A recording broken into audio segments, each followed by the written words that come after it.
My name is Jose Sardinas. I live in Garwood, New Jersey. Now, how long you been official? This will be my sixth year. What got you into refereeing? I coached a little bit, really just the love of the game. Still wanted to be involved, and I just figured it was a different sort of commitment. So, tell me about the steps that got you started. I mean, to be honest, when I was a coach, I used to ride the referees myself. So I had a referee tell me, come take the class.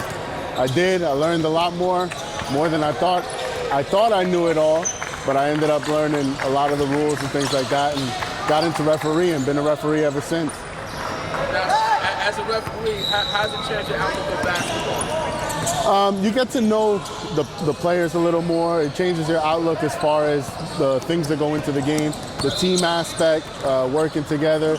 You get to see it in an impartial way, right? Because for us, we don't really care who wins. It's just about enforcing the game and giving everybody the same playing field. What are some of your goals and aspirations as a referee? Honestly, just for my next game to be a better game, to constantly be improving. It's a great way to stay involved, come out, get a run in, and make some money on the side.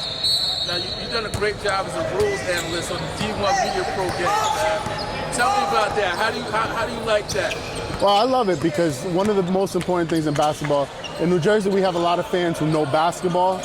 Some of them don't know the rules. So sometimes when you're watching a game, sometimes I might be sitting in the stands watching the game and might try to enlighten some people who you constantly see the same guys at every game or the same people at every game.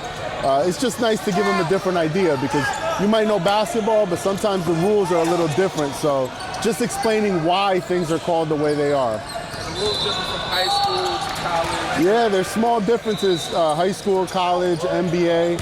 So what happens is everybody watches the NBA. For example, you see James Harden. In NBA, they have the 0 step or the gather, what they call, right? So everybody comes out there, all the high school kids, they want to do the same thing. They want to do the James Harden move or different things like that aren't legal in high school.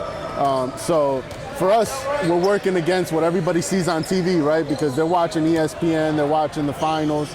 They think all these plays are legal, but the rules are slightly different in high school. Now, like right now, we have the Team USA playing international play, and they say the referees is a lot different than international play. Can you talk about that? Yeah, honestly, one of the big differences in international play, you could come and bat a ball off the rim. FIBA has different rules. You'll see the game will be more physical. That's why you see Team USA is having a little bit of an issue now because the style of play is different. The international play is different. So they're adjusting. There's not as many hand checks, not as much freedom of movement.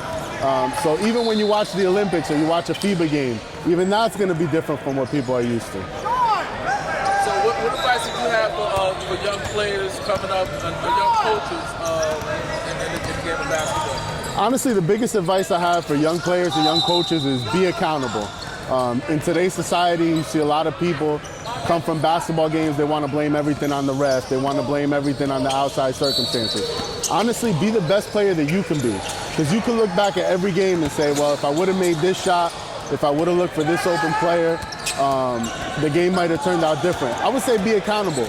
Be the best player you can be and control what you can control, right? Don't worry about the outside factors. All right, thank you so much, man. Thank you. Good luck this season, man. D1 Media Pro, the best as always.